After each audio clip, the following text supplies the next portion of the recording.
When we talk about Jesus in terms of his life, we talk about his humiliation and his exaltation. Whenever we talk about humiliation and exaltation, we're never referring to his divine nature, because the divine nature can't be humbled and the divine nature can't be exalted. So whenever we talk about in theology the humiliation of Christ or the exaltation of Christ, we're always talking about his human nature. Okay. Now, what is his humiliation?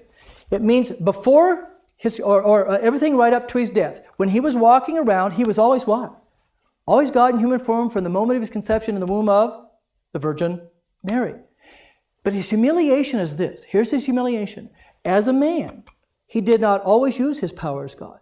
And as a man, he never fully used his power of God. So the key phrase is, he never fully or always used his power as God as a man.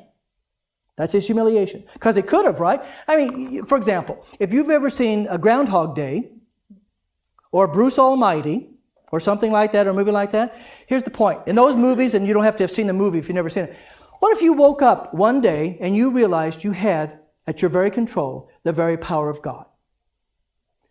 Now, come on. I know what you'd say. This has possibilities. That's what Jesus had. He had at his very disposal what? The very power of God. The humility of Christ is he chose not to take advantage of that. Not to use it for... By the way, the devil's temptations, all three of the temptations were for Jesus to use his divine power for his own selfish needs. Okay? So his humility is he chose not to always or fully use his power as God.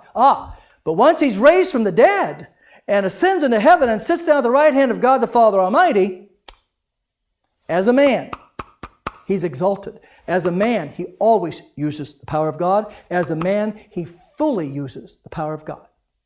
So the humiliation and the exaltation of Christ.